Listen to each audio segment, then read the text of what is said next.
Dicho en el momento en que iniciamos la exposición de los 10 mandamientos, es que no agotamos el tema, porque todavía habría mucho que decir.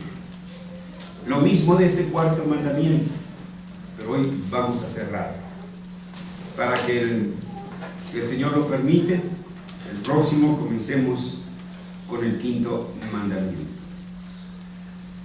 Veamos desde donde hemos venido. Por ejemplo, el mandato cultural en Génesis 2:15. Dice la Escritura: tomó Jehová Dios al hombre y lo puso en el huerto del Edén para que lo labrara y lo guardase. Hemos comentado que el trabajo ha sido desde un principio, hermanos, un llamado del Señor para sus criaturas.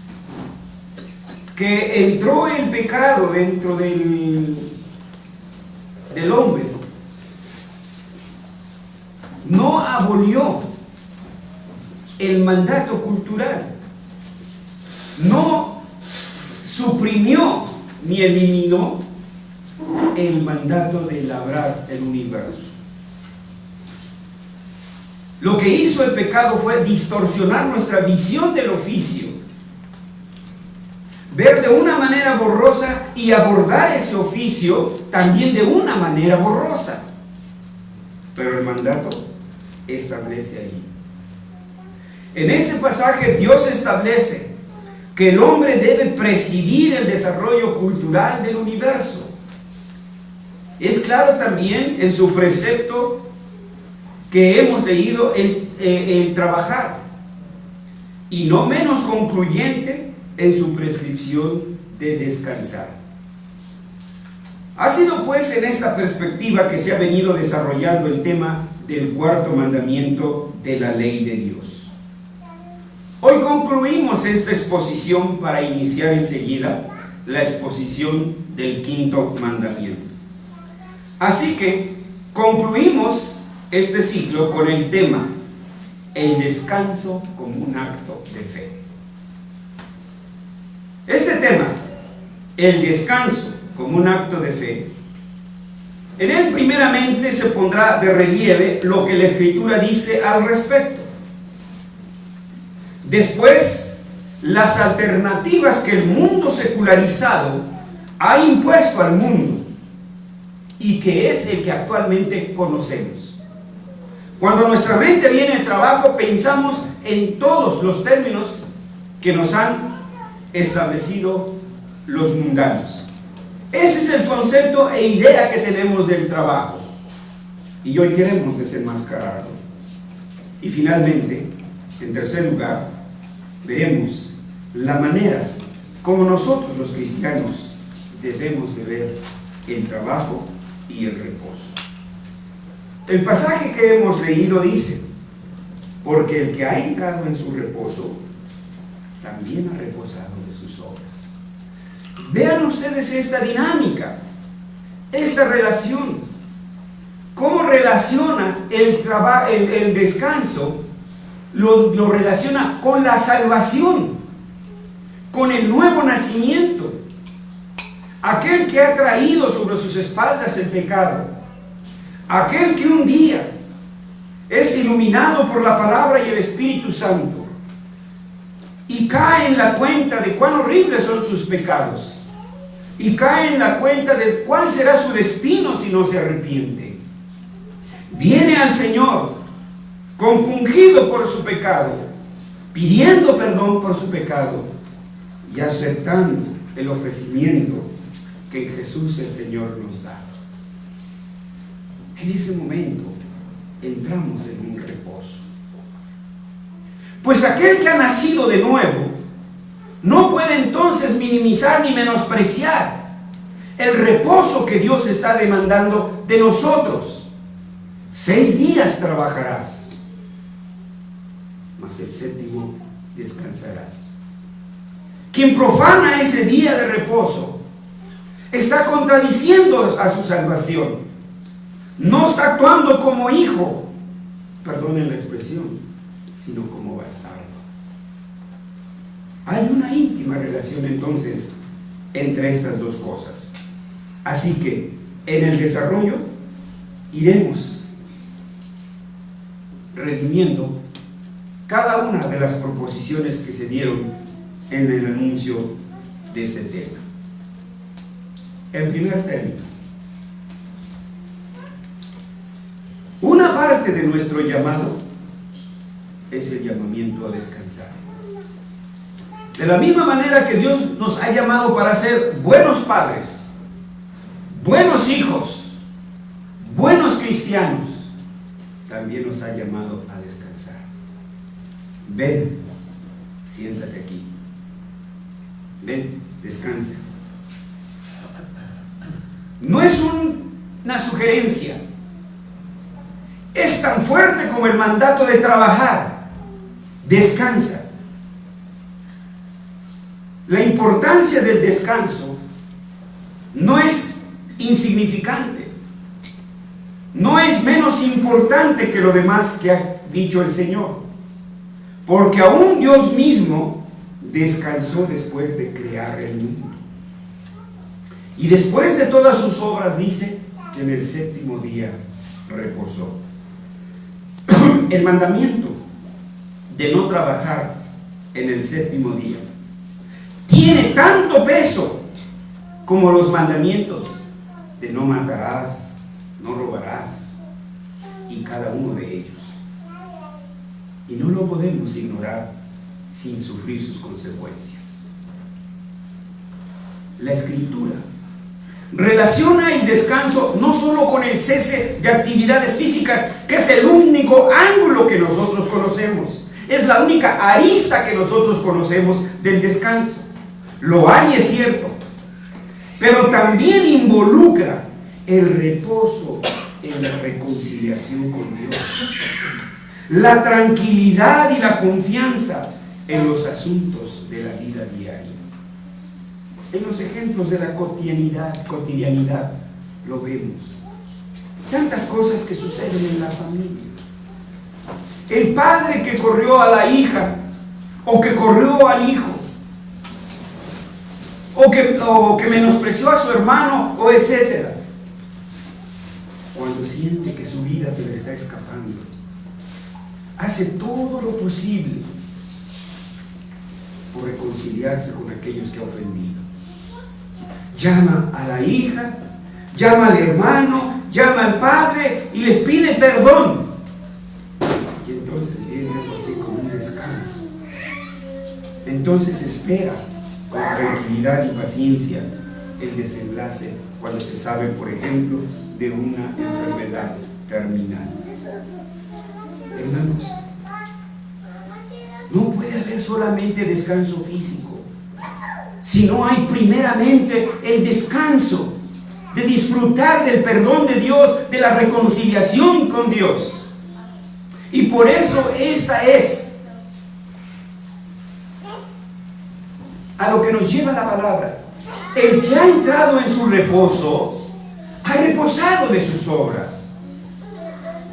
Es una contradicción que usted se diga cristiano y profane este día. No puede incumplir uno y cumplir el otro. Van juntos, tomados de la mano. En la Escritura también tenemos ejemplos, no solo de la vida diaria. Durante la época del exilio en el desierto, a Israel se le prometió descanso en la tierra prometida. Se le anunciaba no solo una tierra en la que fluye leche y miel, sino también se le anunciaba un reposo. Miren, por ejemplo, Deuteronomio 3:20, y si alguien nos ayuda y le lee, por favor, Deuteronomio capítulo 3, versículo 20. Hasta que Jehová dé reposo a vuestros hermanos, así como a vosotros, y hereden ellos también la tierra que Jehová vuestro Dios les da al otro lado del Jordán.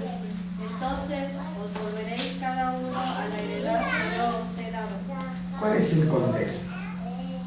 Están a punto de entrar a la tierra prometida, pero dos tribus que tenían mucho ganado. Ven que esa era tierra muy apropiada para su ganado. Y le dicen a Josué: queremos quedarnos aquí. Concédenos quedarnos aquí y no entremos más allá del Jordán. Y entonces Josué les contesta: no. Bueno, sí, pues cuando ya está Josué tratando de meterlos allá. No, dice, ¿por qué? Porque vas a desanimar a tus hermanos. Y esto lo vemos después en Josué, cuando dice: entren con sus hermanos. Y entonces estas dos tribus prometen ir con los hermanos y luchar con ellos hasta que todos tengan su posesión. Y una vez que cada quien tenga su tierra, entonces volverían al Jordán. Pero la palabra clave aquí dice: hasta que entren en su reposo.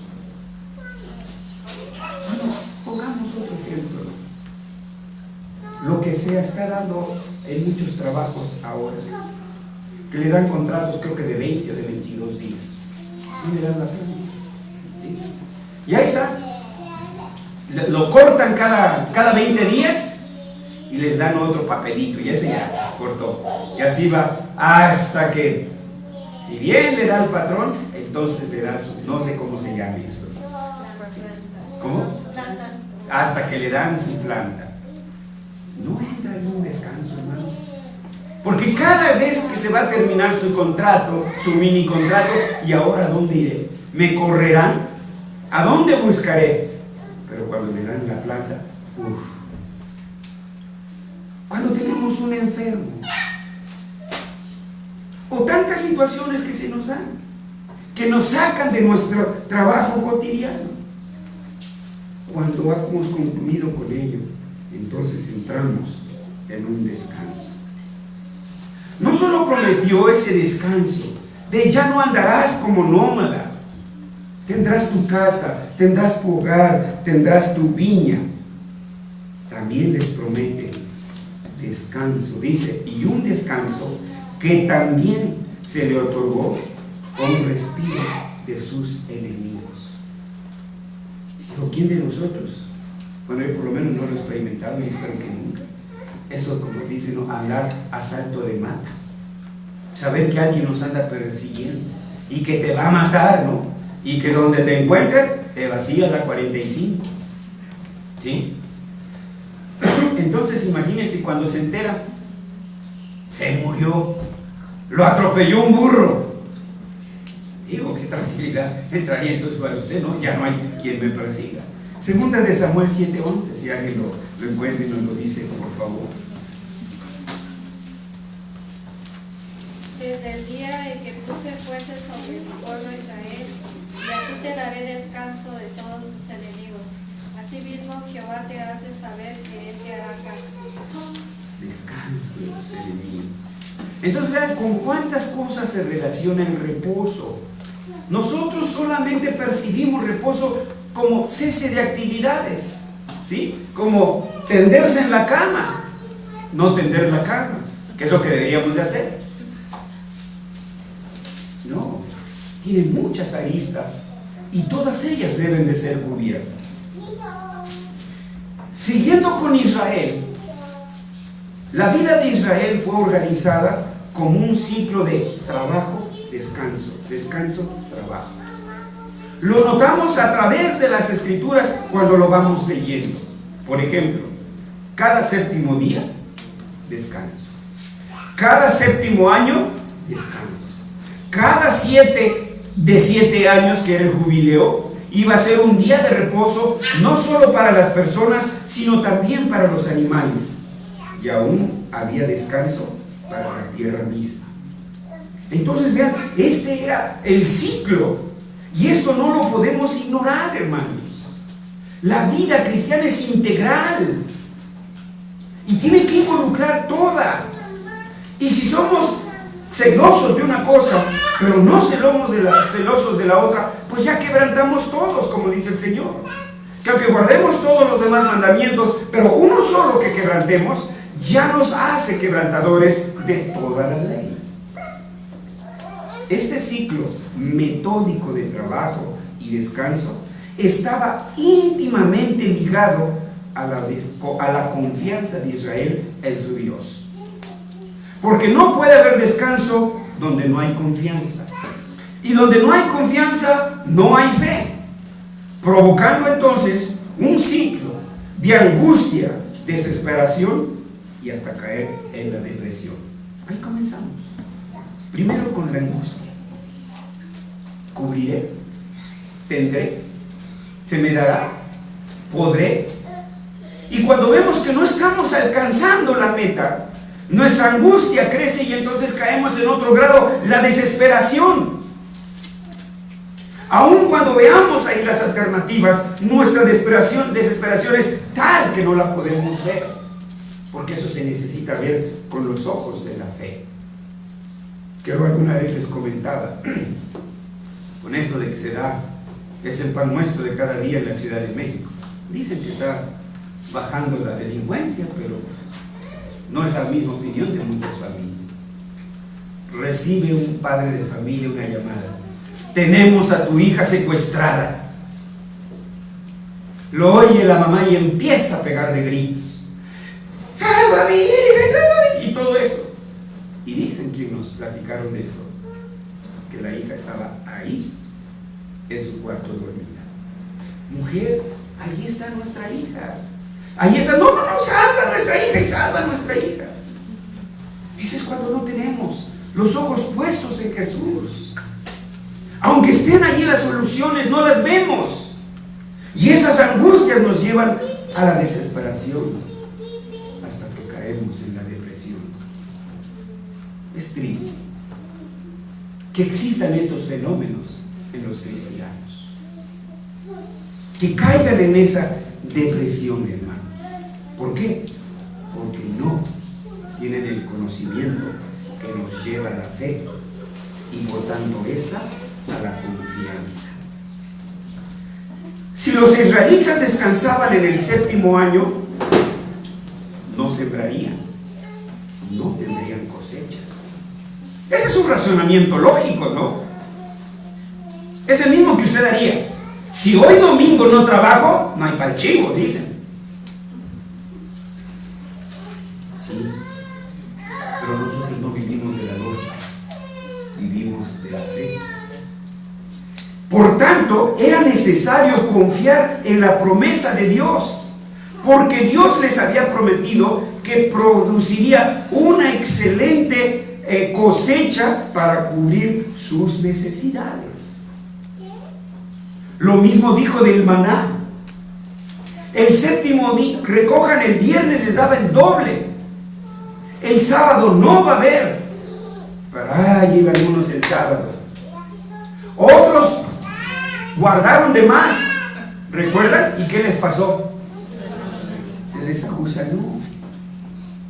Entonces vean, es terrible esto, hermanos. Es terrible esta relación que tenemos con Dios. Es una relación, hermanos, trunca, mocha, no hay fe. Estamos exhibiendo una fe débil, flaca, insípida, porque no creemos en las promesas del Señor. En el año 50, no de nuestra era, sino estamos hablando de los 7 por 7, 49 más el 1, como ellos sumaban, que era el año del jubileo. La fe de Israel se puso a prueba de una manera más severa, porque ese día ellos tenían que regresar las propiedades. Si tú compraste una propiedad, a los 50 la tenías que regresar. Oígame, eso dígalo ahora. No, está loco. ¿Sí? Eso es imposible de llevar. Esto se celebraba después del día de expiación. Tenía que dejar a un lado la siembra durante 2 años enteros y tenía que vivir de los dones otorgados por Dios. Levítico capítulo 25, versículos 8 al 12, si alguien lo lee, preferentemente los que ya están dormidos.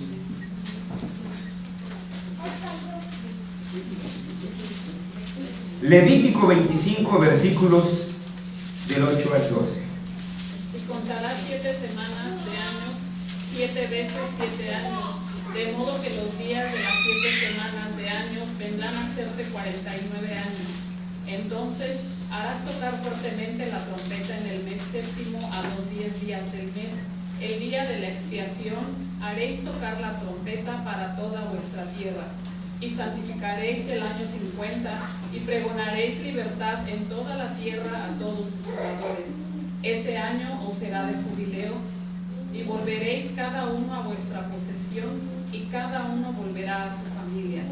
El año 50 os será jubileo, no sembraréis ni segaréis lo que naciere de suyo en la tierra, ni vendimiaréis viñedos, porque es jubileo. Santo será a vosotros el producto de la tierra que comeréis. Fíjense nada más, además de la expresión. 1. Tenías que regresar lo que tú habías comprado. Uy, hermanos, eso es de locos hablar de eso en el siglo XXI, ¿verdad? Sí. No tenías que sembrar, tenías que dejar la tierra reposar, tenías que depender de las dádivas de Dios. Si Dios nos fallara, lo cual nunca sucede, si Dios no fuera fiel, entonces el pueblo podría morir de hambre, o tenían que venderse a sí mismos y volver nuevamente a Egipto. Sin embargo, Israel descansó. ¿Por qué? El descanso fue siempre un acto de fe, un acto de confianza. ¿Sí, hermanos? El descanso fue siempre un acto de fe, un acto de confianza. Ahí se mide. Es una señal, hermanos, como lo dicen otros profetas, Ezequiel, Jeremías. Es una señal de nuestra fe, es un termómetro de nuestra fe. Ahí se ve. De la misma manera, el Nuevo Testamento no se queda atrás. A menudo se presentan imágenes de la salvación como entrar en el reposo. El capítulo que leímos de Hebreos nos habla de ese reposo y nos habla de ese descanso. Cómo confiar y recibir los dones de Dios.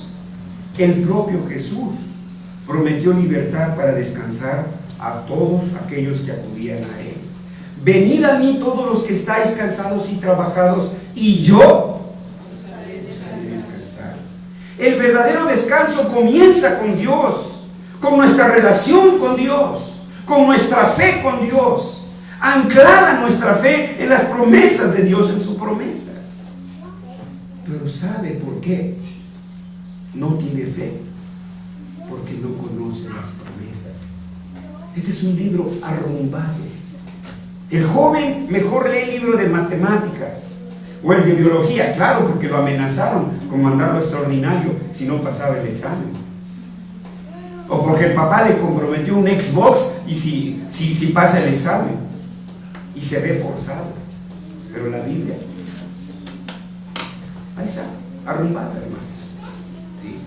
Entonces por eso desconocemos la grandeza de nuestro Dios, la bondad de nuestro Dios, la misericordia de Dios y su celo de Dios, porque finalmente nos abandona. Ah, ¿no me quieres? Púdrete, bátete en tus heces de pecado. Eso dice, es el juicio de Dios cuando nos abandona. Qué terrible, porque dice el Señor que al que ama, disciplina. Y dice, y si no te disciplina, entonces no eres hijo, sino bastardo. Es fuerte el Señor, ¿verdad? Pero eso dice la Escritura. Y entonces Dios nos tiene ya no como hijos, sino como bastardos. Padre, ¿qué me pasó eso? Es tu culpa. Si estuvieras conmigo, yo te ayudaría, yo te protegería. Este cuadro bíblico del descanso se puede contrastar con las prácticas distractoras.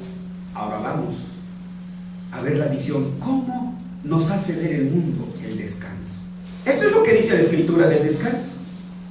Ahora vamos a ver el mundo secularizado. ¿Qué caricatura nos da del descanso? Las prácticas distractoras de los países industrializados inventan para escapar del trabajo una y muchas cosas. Por ejemplo, se fabrican distracciones y entretenimientos. Vivimos para el viernes y el sábado por la noche, día de reventón. Contamos los días para las vacaciones. Miércoles, dicen los locutores, los animadores de televisión. Ya estamos a mitad de la semana, ya viene el viernes. Ay, todavía se atreven a decir gracias a Dios.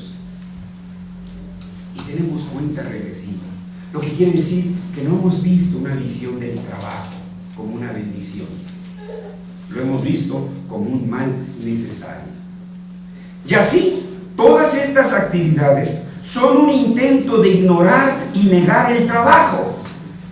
Cuando el Señor dijo, tomó al hombre y lo puso en el huerto de Edén, ¿para qué? Lo trabaje.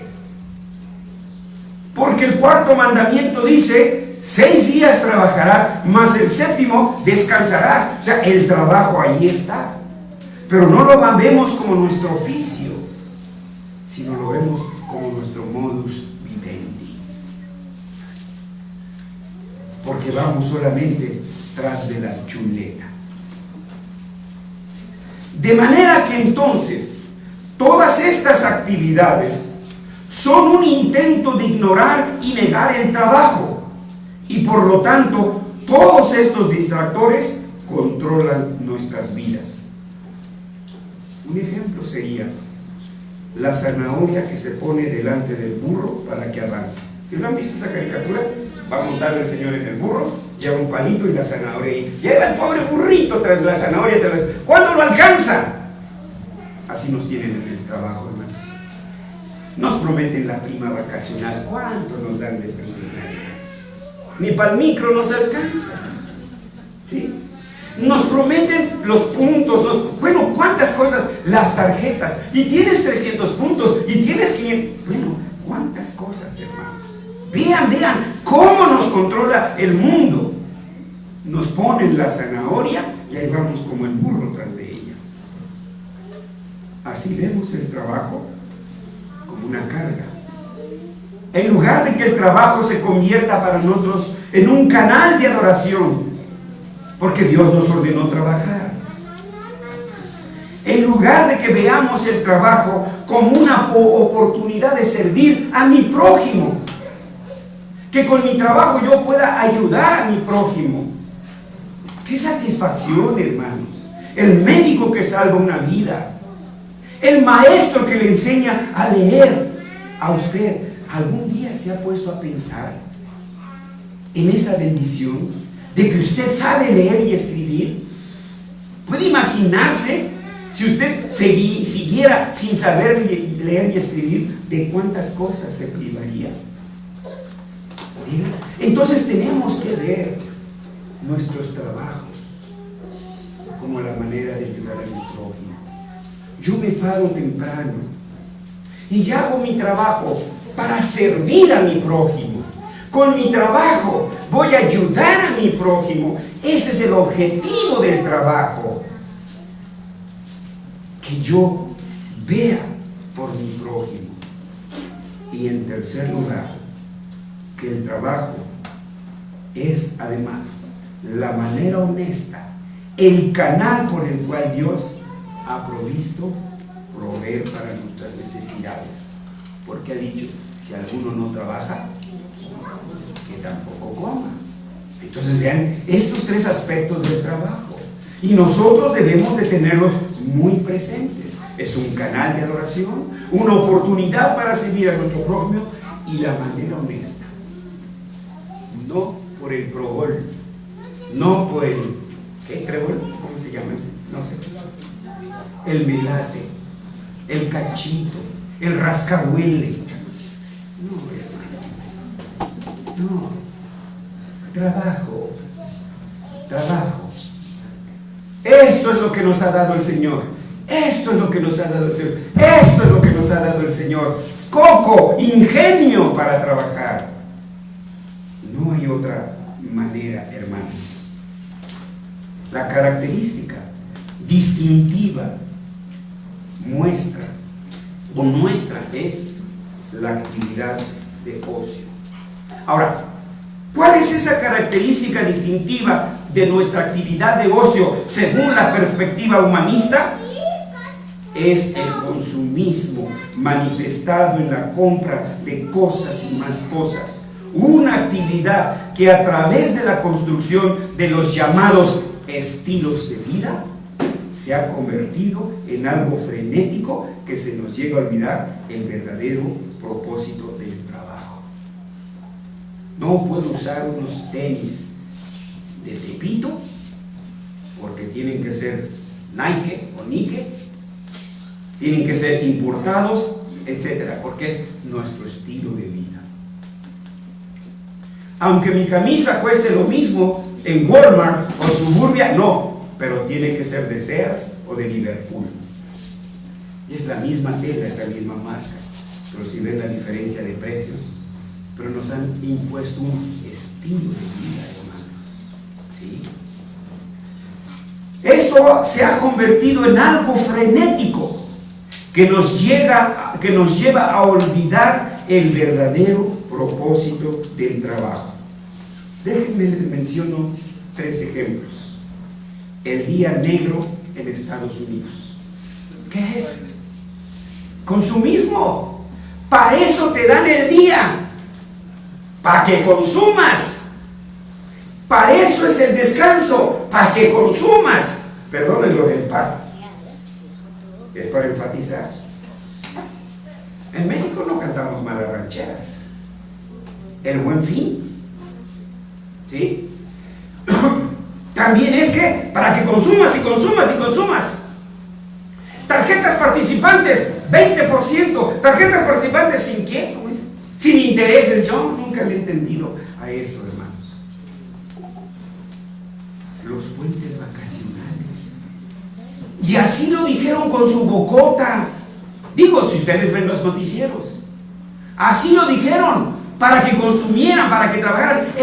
Fue un hito así para levantar la economía de México.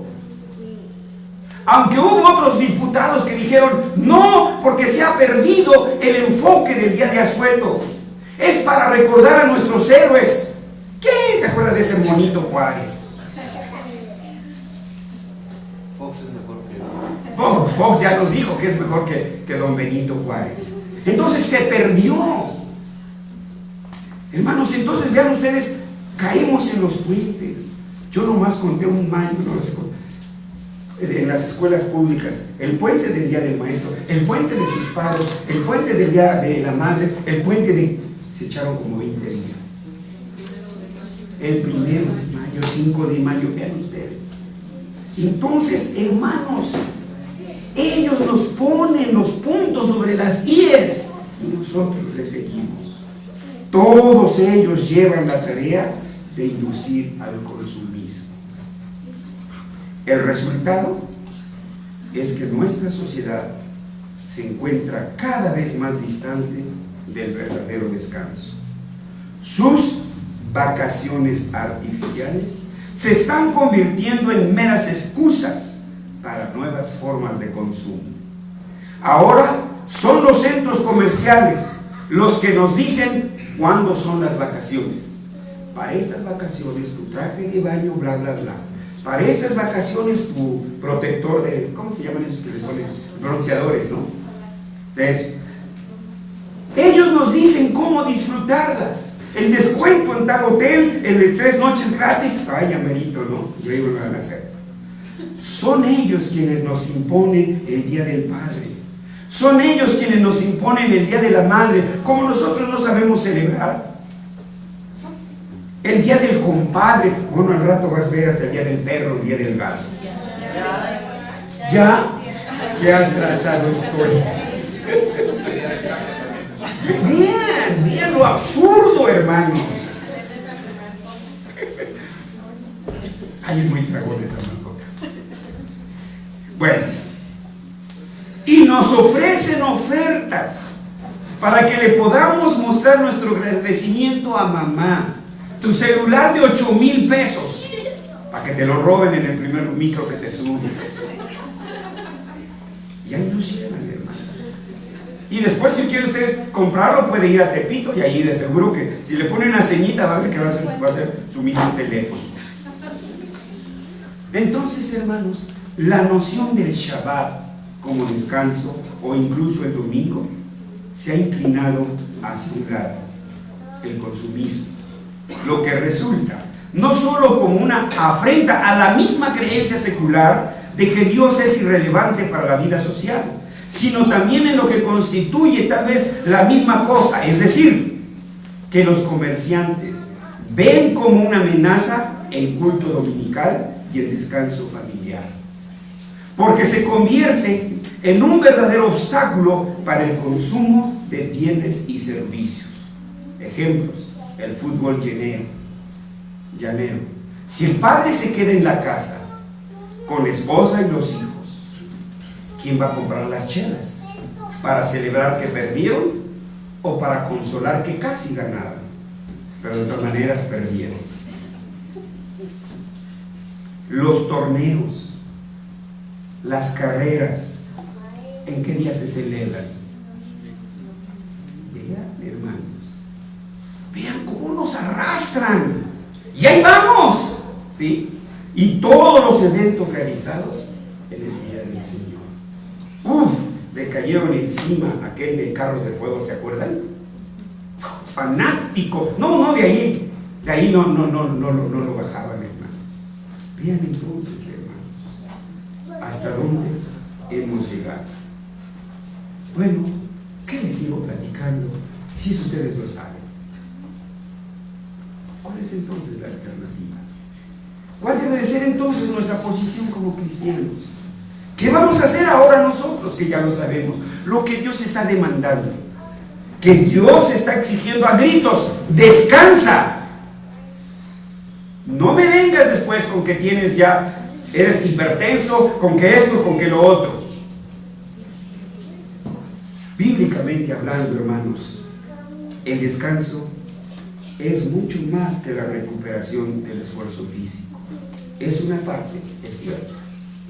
Y a la vez, este descanso físico es la preparación para el trabajo. Aunque ciertamente sí necesitamos una recuperación. Entonces veíamos el círculo. No puedes trabajar si no has descansado. Primero descansa, luego trabaja. No puedes seguir trabajando si no descansas. ¿Dónde están cómo vamos a tomar entonces las llamadas horas extras? ¿Sí? Entonces, hermanos, ahí hay cosas que arreglar. La Escritura nos deja ver que el descanso es una gracia del Dios dador y que a la misma vez exige una respuesta humana. 6 días trabajarás y harás toda tu obra, mas el 7º día es reposo para Jehová tu Dios. No hagas en él obra alguna, tú, ni tu hijo, ni tu hija, ni tu siervo, ni tu criada, ni tu bestia, ni mi trabajador. No, pues yo voy al culto, pero ahí está mi trabajador. Pero vean, hermanos, ¿sí? Ni tu extranjero que está dentro de tus puertas. Así pues, el descanso no es un simple resultado de factores externos, tampoco es el resultado inevitable del tiempo libre, o de unas vacaciones, o el asueto de un fin de semana. El reposo o descanso es una condición del alma. No hay paz, dijo mi Dios, para el impío. De hecho, el descanso y el trabajo pueden incluso incluir actividades similares, pero las actividades pueden ser realizadas en un espíritu diferente. Les cito un ejemplo. Para mí, la lectura es parte de mi trabajo. Mis herramientas laborales son los libros. Yo no compro martillo, yo no compro cuchara, ni plomada. Yo compro libros, porque son las herramientas de mi trabajo. Pero para otra persona esta misma actividad, leer, puede ser una parte de descanso. El domingo toma una novela y la decir, tranquilito, es lo mismo. Pero la dirección es distinta, hermanos. Ese es el punto. Por eso entonces, los médicos de guardia, ¿están en pecado? No, está una misma dirección, ¿sí? El pecado es, se agarra los turnos dobles para ganar más dinerito y no buscas un descanso, entonces sí hay pecado. Vean entonces, hermanos, cómo es cosa seria este punto, ¿sí? La cuestión no es acerca de la actividad en sí, sino la orientación de nuestro corazón en la realización de dicha actividad. El descanso está íntimamente ligado a la fe, ya que esta es la razón esencial por la que evitamos el trabajo en el día del Señor. Fue también la razón por la que la cristiandad medieval presentó el descanso como una forma elevada de espiritualidad. La escritura relaciona con frecuencia la falta de descanso con la incredulidad. Cuando descansamos, reconocemos que todos nuestros esfuerzos en sí mismos y por sí solos no son nada. El descanso significa dejar que el mundo pase por un tiempo, que el mundo gire y continúe con su camino. Después de todo, el mundo puede seguir su camino sin nosotros. Piénsalo, hermano. Nos creemos indispensables. No, miren. Cuando una persona muere, ¡pum!, se acaba todo. ¿Sí? Cuando una persona muere, el mundo no deja de existir. Un cadáver ya no aporta al mundo. Y sin embargo, el mundo sigue funcionando. Entonces, ¿usted cree que es indispensable, hermanos? Si Dios le ha dicho, ven, siéntate y descansa aquí, el mundo va a seguir avanzando. Porque el mundo está sostenido por Dios. El descanso genuino requiere aceptar que nuestros hermanas y hermanas pueden sobrevivir sin nosotros. El descanso es un reconocimiento de nuestra propia insuficiencia y la entrega de nuestros afanes. El descanso significa un sincero sometimiento a los mandamientos de Dios. El descanso es un momento de celebración, porque reconocemos que la bendición viene solamente de la mano de Dios. Esta es la razón por la que el descanso requiere fe. También es la razón por la que a la salvación se le relaciona con el reposo o el descanso. Cuando en obediencia descansamos, aceptamos la gracia de Dios. Ese día no buscamos ganar porque estamos mentalizados. Time is money. ¿Sí? Time is money. Pero ese día no ganamos. Ese día recibimos y recibimos de Dios. Ese día esperamos recibir de Dios. El día de descanso. No justificamos a nada ni a nadie. El día de descanso, nosotros somos justificados. Ven a mí. Por eso hay una sección en nuestro programa, confesión de pecado. Venimos y traemos al Señor en todo aquello que le fallamos. No solamente pecados inmorales, hermanos. El pecado de no tomar en cuenta a nuestra esposa, a nuestros hijos, etcétera. Todas esas cosas, hermanos. Y entonces el Señor nos da descanso porque perdona nuestros pecados. Concluimos con esto. El descanso es un acto de fe y obediencia, mediante el cual Dios obra en nosotros por medio de su Espíritu, de su palabra y de la comunión de los santos. Tome nota, tómelo en cuenta. Lo voy a repetir. El descanso es un acto de fe y obediencia mediante el cual Dios obra en nosotros por medio de su Espíritu, de su palabra y de la comunión de los santos. Cuando venimos aquí, Dios actúa en nosotros, Dios obra en nosotros. Ese día dejamos nosotros de obrar y dejamos que Dios obre en nosotros. El descanso es un acto de fe, en cuanto que dejando de trabajar en ese día, confiamos en la providencia de Dios. Yo escuchaba de algunas señoras antiguas, o como dice Gabilondo Soler, señoritas antiguas, ¿sí?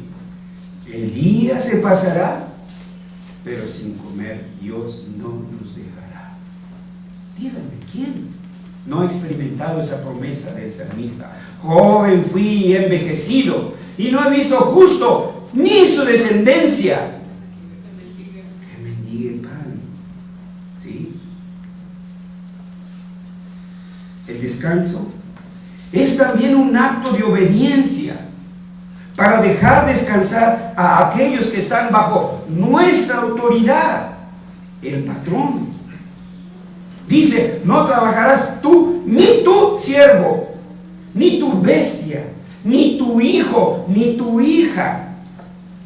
El descanso es general. Es para todos, es para el Señor, es también para la señora. Así que, hermanos, tomemos nota de las exhortaciones que nos hace la Escritura. Hebreos 10, capítulo 10, versículos del 22 al 25. Hebreos 10, del 22 al 25.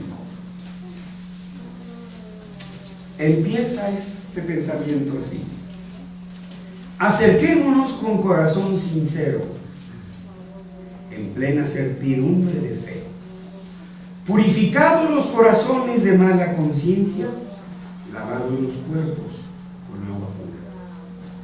¿No es eso lo que hacemos en el culto? Nos acercamos a Dios, le pedimos perdón por nuestros pecados, somos reconciliados con Dios. Versículo 23: mantengamos firme sin fluctuar la profesión de nuestra esperanza, porque fiel es el que prometió. Te va a dar tu pan, no lo dudes, te lo va a dar. Fiel es el que lo prometió. Ahora vean la relación, no dejando de congregarnos.